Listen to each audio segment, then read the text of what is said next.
los otros hermanos Quispe Palomino, ellos se habían comprometido a no atacar a objetivos civiles, que sus objetivos inmediatos eran los militares y los policías.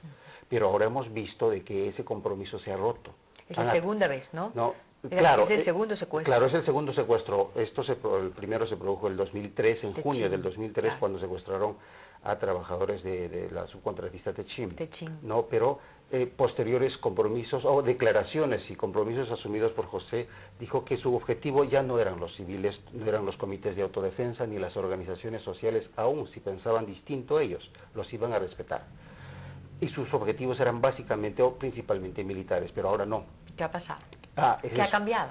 Ese es un tema importante de analizar. Yo creo que ellos están ya empezando a escalar, a trascender más allá de lo que es estrictamente el BRAE. El BRAE ya lo tienen absolutamente controlado y bajo su mando, y punto. Eso es, no hay un término medio ni zona gris sobre eso. Y ahora están empezando a salir... Los ataques de estos días quieren demostrar eso. Nosotros podemos dominar todo el valle, tenemos suficiente armamento, suficientes hombres, columnas lo suficientemente entrenadas como para atacar de un extremo al otro. Exactamente, yo creo que ese es un poco el mensaje que no estamos viéndolo si se analizan los ataques de manera aislada. Hay que ver dónde se producen los ataques, en qué puntos, y nos vamos a dar que Sendero Luminoso tiene una potencia de fuego y una estructura muy bien montada que les permite controlar y tener siempre esta iniciativa, siempre en jaque a las Fuerzas Armadas, ¿no? Y lamentablemente la otra conclusión es de que después de 5 años de operaciones militares en el BRAE, la inteligencia sigue a ciegas, o sea, sigue sin existir una inteligencia muy bien montada que permita adelantarnos o evitar que se produzcan este tipo de ataques a población civil y más aún relacionadas a un consorcio de empresas tan importante para el país.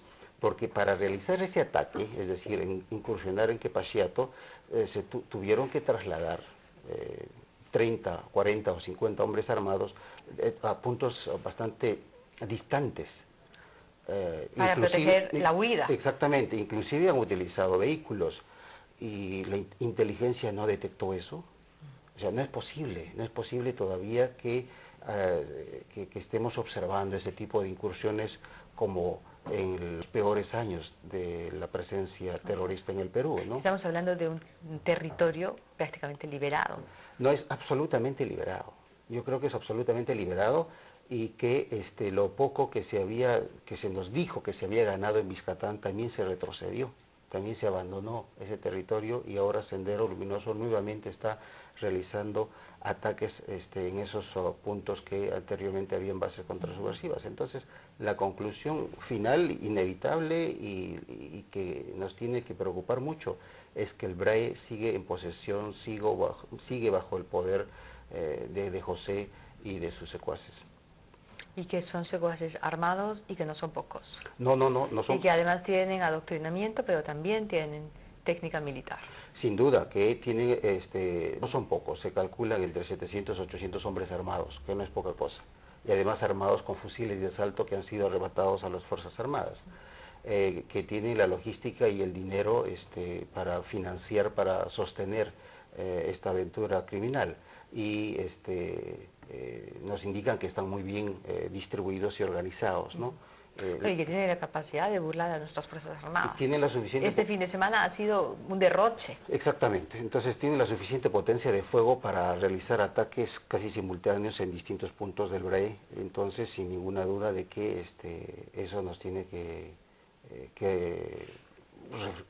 hacernos reflexionar de qué está pasando y qué están haciendo las Fuerzas Armadas o cuál es la estrategia finalmente del gobierno para revertir o para frenar esta espiral violentista. Ahora, una de las cosas que tal vez deberíamos dejar de hacer es hablar únicamente del BRAE, porque cuando hablamos del BRAE estamos hablando de Junín, estamos hablando de Ayacucho, estamos hablando de varias regiones. Y el Cusco de 3 regiones. Y el regiones. Cusco, por supuesto. Entonces, estamos hablando de 3 regiones que están siendo sembradas para luego avanzar. Ellos están en las esquinas para luego penetrar nuevamente como lo hicieron en los años 80. Entonces, tiene que haber una alerta importante respecto de lo que ha pasado este fin de semana.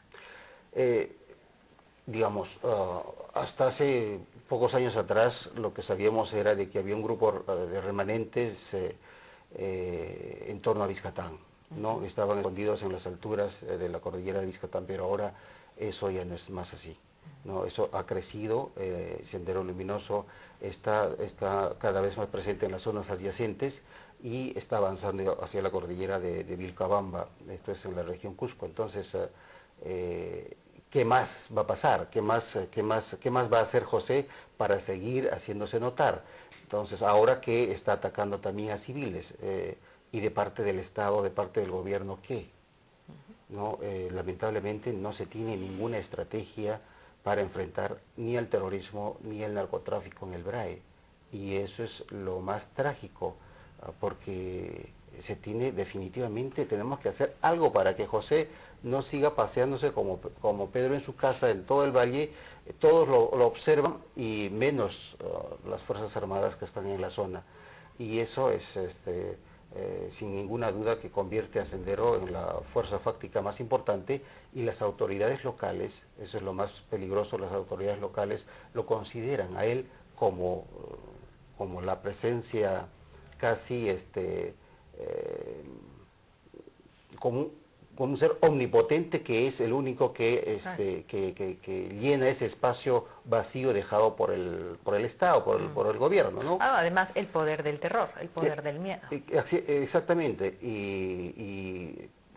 cuando se piensa en qué qué hicieron los gobiernos de turno para revertir esta situación, esta percepción de ausencia del Estado en el BRAE, vemos los colegios todavía a estas alturas sin profesores que dicten clases, ¿no? Los cocaleros tienen una relación con José Quispe Palomino, con el camarada José, o sea, con Sendero Luminoso.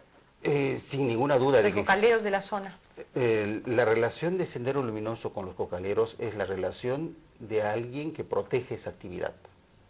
Y eso le da la legitimidad que necesita ascender a José y a sus secuaces para estar entre la población, para mimetizarse entre la población.